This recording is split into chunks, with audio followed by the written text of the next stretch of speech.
Hi, welcome back to Microeconomics. My name is Godwin. The thing is, I'm actually very delighted, to start this new course with you because this course is about the Nigerian economy.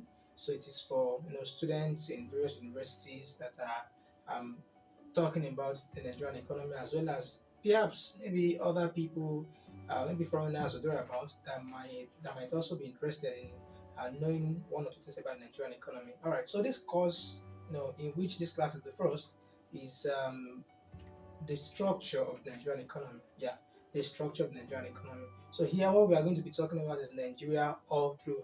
And the thing is that I'm actually hell bent on making this course an interesting one and an enlightening one. All right, so you're going to be learning a lot of things, and it's going to help you, understand the country that you are living in, the economy of the country that you are living in. All right, so first and foremost, we are going to start with some political history of Nigeria. Although, if you were to write about, if you were maybe you were to be examined about the Nigerian economy, I don't think you'll be needing to write about the political history of Nigeria, except you are probably talking about political science. I think it's good for us to know because for us to be able to discuss the economy of a place, okay, we need to. I think we should kind of understand um, one or two things about the place, right? Right. So Nigeria is basically a sub-Saharan country of 200 million people, or of about 200 million people. The last time Nigeria conducted a census was in 2007. If I'm not wrong, I was still very little that time.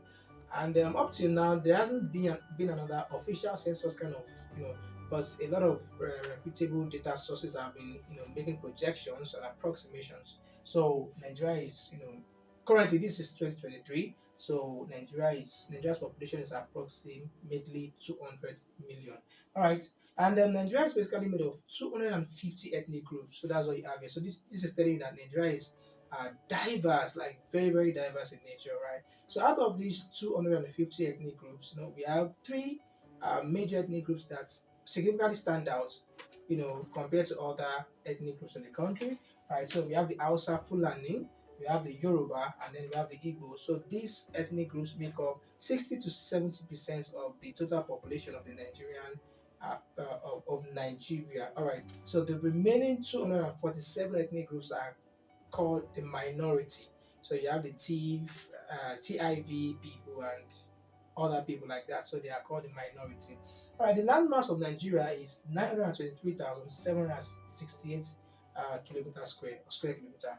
Anyhow, 923. So I've written these things, so that you'll be able to like follow through whatever it is I am saying. And Nigeria is actually a country that is very, very rich in mineral resources. All right, as at this particular year, 2023, Nigeria is still being very or significantly dependent on one of its natural resources, which is crude oil, right? Whereas Nigeria has a lot. So we have crude oil in abundant quantity. We have coal, right? We have, although I don't like coal here, but we have coal. Nigeria has gold. Nigeria has limestone, that's used to make cement. All right, and Nigeria has an iron ore, like and used to make steel. I don't understand, or it's. I think I read that Nigeria has the 12th largest deposits of iron ore in the whole world. But the thing is that our steel mill, or what do we call it, Ajaokuta steel mill, is not working, right? As at this particular period of time, it's not really working, right? So there are debates, around that. Okay, those that built Ajaokuta steel mill for Nigeria, a multi-billion-dollar project. As at this particular, those that built it, they didn't build it in a way that's going to make use of Nigeria's um, iron ore, deposits of iron ore. So they built it in a way that the iron ore, which is going to be the resource, right, or the factor of production, the significant factor of production, that or the raw material that the company is going to be using, will be coming from the nationality of, or will be coming from the countries of the people that built, that engineered, the company. All right. So it's something like maybe America built something for. I'm not saying it's America that built it. It wasn't America. I don't think it was America. So it's something like saying America built a steel mill for us, and then they built it in a way that the raw material that we're going to use to run it has to be come from America. So we have to be importing it. All right. So whether that is the main thing or not, I don't know. Things are very complex. You understand? And like I said at the beginning, I'm going to be learning a lot of things about Nigeria, Nigerian economy, and so on and so forth. But be that as it may, Nigeria keeps pumping money into that steel mill, and it's not really working. Whereas our own deposit of iron ore is still there. It's just there, largely untapped. Okay, officially. So that's what I can say about it. Alright, so Nigeria was established in 1900 by the British Empire. So that was still during the colonization period. No, Britain colonized Nigeria for some years, right? So and when they did that, so what happened was that Nigeria was they named the whole thing Nigeria. What they did was they brought different things, different set of people that politics in political science we call them nations. So the British Empire just brought together different nations and called them Nigeria. So you have the Edo Kingdom, you have Edo Kingdom, you have Oyo Empire, you have Igbo land, you have Hausa land, or whatever it is. So like these people just, Britain just brought people that are so different, just brought them together, lumped them together, and turned the whole thing into Nigeria. All right, so dividing them along the lines of Northern Protectorate and Southern Protectorate. Okay, so and I think that problem is still lingering up to this particular moment, whereas Nigeria is kind of full agile. Okay, so there's this pressure that some ethnic groups are going to secede from this country because they feel they are being neglected, and there's a particular ethnic group in Nigeria that thinks or probably thinks that it owns the whole country, and every other ethnic group has to bow under it. So that's what happens, really, when you just bring together people that are not, they don't think the same, they are not the same, they are not, in their mentality, they are not the same, socioeconomic background, they are not the same, educational wise, they are not the same, it just brought people together and call them Nigeria, you understand. Now, so in 1914, so the South, I didn't write that here, but in 1914, the Southern Protectorate and Northern Protectorate were joined together, to become one, right? But then on October 1st, 1960, the ethnic groups in Nigeria came together, and all of those people that they lumped together, right? They came together as some, religious groups. They came together and fought for independence. They've been fighting for it. Was on the 1st of October 1960, it was granted, and Nigeria officially became an independent country. All right. So what happened was that gaining independence, instead of those who facilitated the independence to return to the different nations that were lumped together to make up Nigeria, they held together as one. So instead, they held together as one, along the lines that Britain has divided Nigeria, divide Nigeria into kind of, so they continue that way and be being kind of, it's looking as if we are being forced, we've been forced since then to look as if we belong to the same country, to look as if Nigeria is one. But um, barely 7 years later, 1967, there was a Biafran war, a civil war. Now, why am I even telling you this in economics? Anyway, just enjoy it. So there was a Biafran war in 1967 that lasted till 1970. The Igbo people wanted to have a different country called Biafra because they thought they were being um, um, they were being how do I even put it now? They consider themselves minority, okay, people that were being overwhelmed, they were not allowed to enjoy the privileges, of the country, they were being is it trampled upon or something like that. So they wanted to stand alone, right? But then that resulted into a civil war and it lasted 3 years, it was bloody, and when it ended, it was declared that there was no victor, there was no vanquish. So it was like a draw, something like that. Just to kind of maybe, I think it was wise to put it that way so that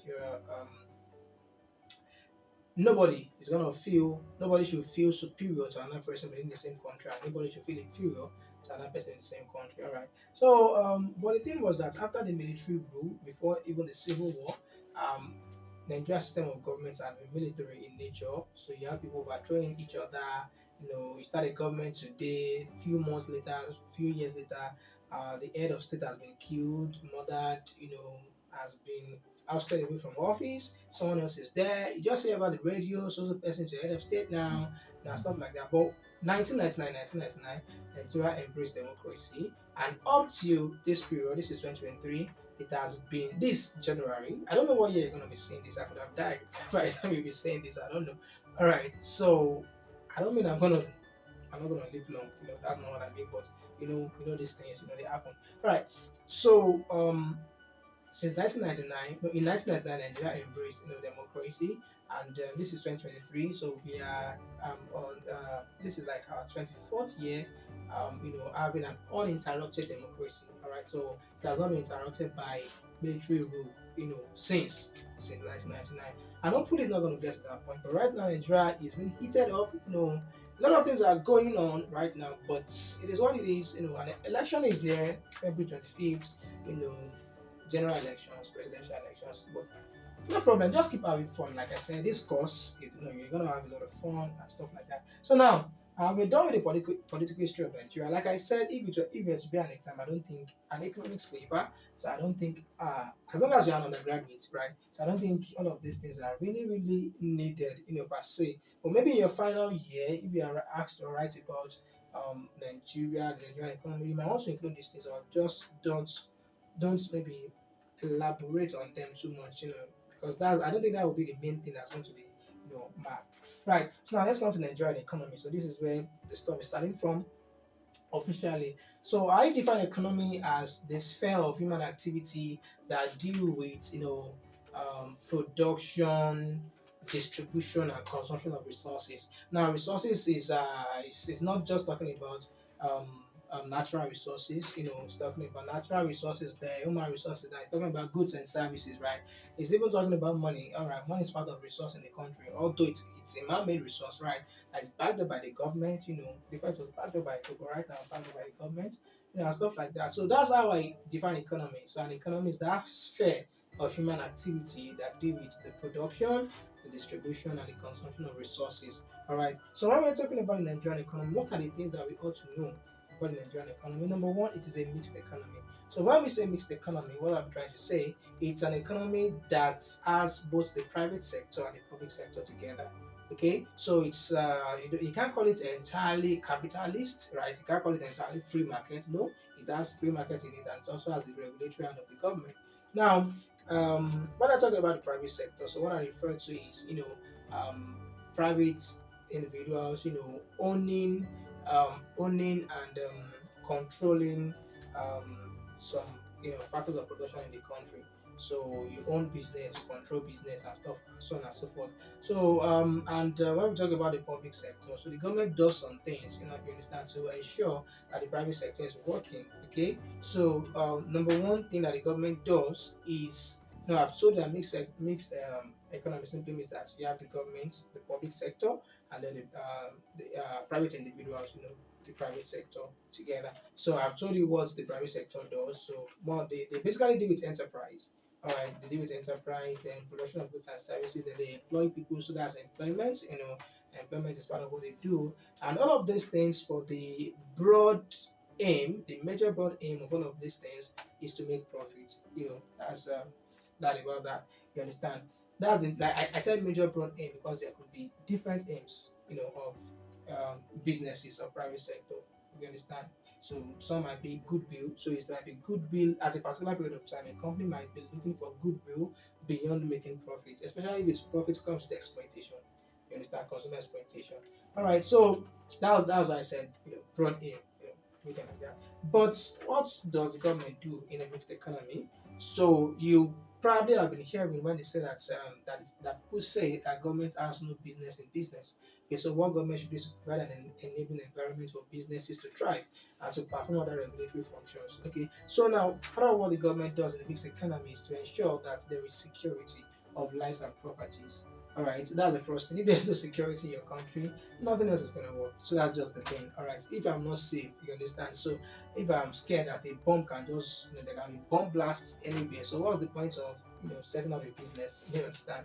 All right, then. So that's one. Then the government also has to ensure property rights. So when I say property rights, I mean if I own something, nobody can take it away from me. So if I own something legally, if someone tries to take it away from me illegally, I'm not selling to the person, I'm not lending it or leasing it out to the person. So I can go to the courts, we go through some processes and some litigation processes, and I can get my property back. So government has to ensure that something like that exists, that property rights is being ensured. If you understand. Now the government, what government also does is to provide infrastructure, for businesses to thrive. So we're talking about the transportation and communication systems. So we used to talk about roads, like it's not just roads. Roads, flyovers, sort of those things, bridges. They are still talking about roads. So you have other transportation systems, the aviation industry, and even before that, they talk about um, building railways, and having trains that run these things. So like, because so that trains are going to connect rural areas that usually have these raw materials to urban centers where you usually have these industries. You understand, through feeder roads and stuff like that. No, that's not what I mean. That's not what I mean. So let's just cut that. All right. So railways. Then you also develop your sea transport, your water transportation system. Sometimes to decongest road, the traffic on road and stuff like that. So you have to provide those infrastructures. Then there are also infrastructures, like schools, like hospitals. You understand? These are places where people have to pass through. You pass through school for you to be intellectually sound, for you to be able to know your left from your right. So that by the time you get employed, it's not going to be difficult to put you through the ropes. Even though the companies may have to retrain you, you understand, but at least you are kind of mentally capable and able to do some things on your own. You understand? And then you have, I was talking about hospitals, the health sector and stuff like that. So where people have to be properly taken care of, because you can't be in a business, you can't be in an office, you can't be in a company if you are not healthy. You understand? So government has like put some of these things in place. So you have that. Then what other thing does so I've spoken about national security of life and property. What else? Yeah, you also have consumer protection. You understand? So the government must also ensure that there's consumer protection, because there are times when businesses may be producing goods that are not that good. You understand? That are not healthy. Okay, maybe to the environment, or maybe the goods themselves are not healthy. You understand? And they may be selling them to the public. So government has to, come in, has to perform the regulatory function of ensuring that consumers are not exploited. You understand? So that's there. Then you also have protection of workers too. You understand? Because if the private sector is not really supervised, because they have a broad objective of making profits, so they might just try to ensure that they limit their cost, lower their cost, minimize their cost, to the barest minimum, and that means they're going to be paying their workers meager salaries, meager wages, and in fact the work conditions might not be okay. So government has to ensure that it has bodies, it has agencies that perform oversight functions, in these areas, to ensure that workers are not being exploited. You understand? They are paid wages that are commensurate with what the work they are doing. Their take-home pay can take them home, and other things like that. So those are the things that you have, when you have the government too in a mixed economy. Those are some of the things that the government do in a mixed economy. Okay, sorry. The second one was, shit, I'm not saying rubbish. Calm down. All right, so the next one is the Nigerian economy is an emerging economy. So when we say emerging economy, we mean it is, you can't classify the Nigerian economy as an underdeveloped economy, and you can't call it a developed economy. So it's like the Nigerian economy is leaving the under development stage, all right, and is moving towards a developed stage. So we can say that emerging economy is synonymous with developing economy. So Nigeria is currently a developing country. Like I said, we have to be sensitive to the time that we are talking about. So you might be seeing this video in 2070. So Nigeria by then may not be a developing economy anymore. Alright. So as at this time, Nigeria is still an emerging economy. And the third point is Nigeria is heavily characterized by its primary sector. So what this means is that uh, the major foreign exchange earner, or the backbone of Nigeria currently, is a part of its primary sector. So now let us talk about these economic sectors and learn what primary sector is about. So that takes us to economic sectors, and we have four economic sectors in any given country. So there used to be three, you understand, but one is kind of a recent addition. So number one, we have primary sector. So the primary sector is the sector that is concerned with activities that involve um, extraction of natural resources. So there are extractive activity. So what they deal in is you getting things from nature. So sectors like the agricultural sector and activities like mining. So mining, what you are doing is you are trying to get mineral resources from you know the soil, from land, and so on and so forth. Now, for secondary sector, so a secondary sector consists of activities that involve conversion or the processing of raw materials into finished goods or semi-finished goods. Okay, so that's what the secondary sector is about. So you're talking about manufacturing, and we are talking about things like construction. So here you are making use of raw materials, you are combining them, you are processing them into something else. So which might be a consumer good or a capital good, okay, as the case may be. And then we have the tertiary sectors. So tertiary sector contains services. All right. So the service sector, the service subsectors, whatever. And here you are talking about things like entertainment, things like banking and finance. So things like retail activities, um, hairdressing, stuff like that. Trade, buying and selling, and so on and so forth. So those are the things that you find in the tertiary sector. Now we have the quaternary sector. So these some authors might classify the quaternary sector as a subgroup of tertiary sector because it's kind of deals with services too, but here you are talking about um, activities that involve gathering knowledge, okay, and disseminating them. All right, gathering knowledge and disseminating them. So here you have things like teaching, right? You have things like researching and development. Okay, let me just say researching. So if you have a lecturer, for example, so your lecturer belongs to the quaternary sector because a lecturer is kind of gathering information and then passing them across for you, to know them and do whatever you want with those or that now pieces of information. All right, now we have sectors in Nigeria. So these are like broad categories of economic sectors. So you might have different sectors in a given country, and you can classify those sectors under these four broad economic sectors. So as far as Nigeria is concerned, Nigeria broadly has three sectors. Okay, so according to the National Bureau of Statistics, according to National Bureau of Statistics annual data. So this is annual report rather. So this is 2021 annual report. Now, one thing about macroeconomics and one thing about dealing with courses like this is you'll be dealing with a lot of data and a lot of sources. So you have to like citing your sources and so on and so forth. So the issue sometimes is that for a particular discourse, you may not have the available data. Okay, so you may just have to like do some one or two things. Those are things you'll be learning in econometrics anyway. By the time you get to stuff like that, or maybe data science and data analysis or whatever it is. So there are times maybe this is 2023 now, so normally I'm supposed to present you a 2022 data set. This is 2023 January, so we would not have the required data set yet. But then according to the data that you can get at this particular time, the latest that can give you this kind of information is a 2021 data from the National Bureau of Statistics, annual report Nigeria.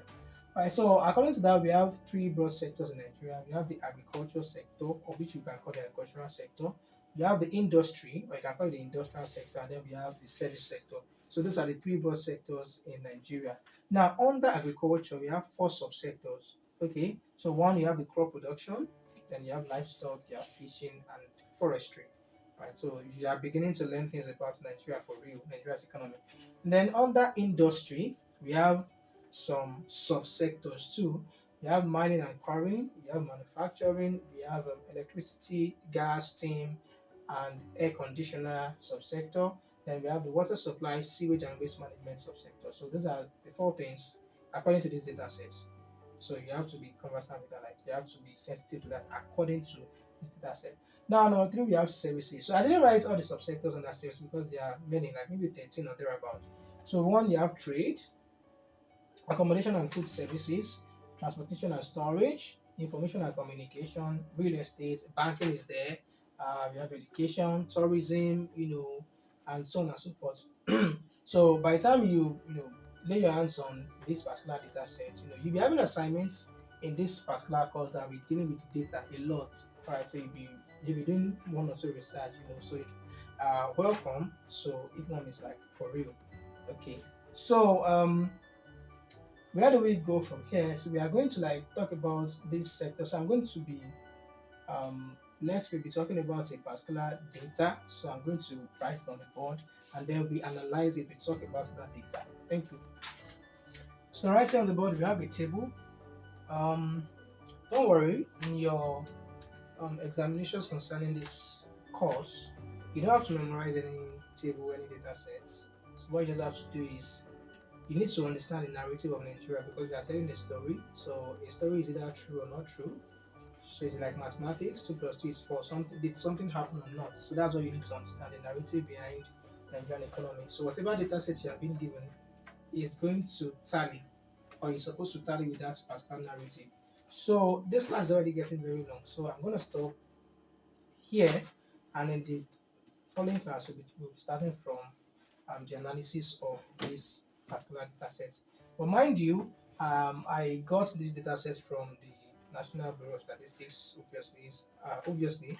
So the annual data I was talking about the other time. So we are going to teach you how to extract data, how to get data from secondary data sources, and then how to extract them. So telling your story, analyzing the data set is now left to you and your understanding of this course. So see you in the next class. Thank you.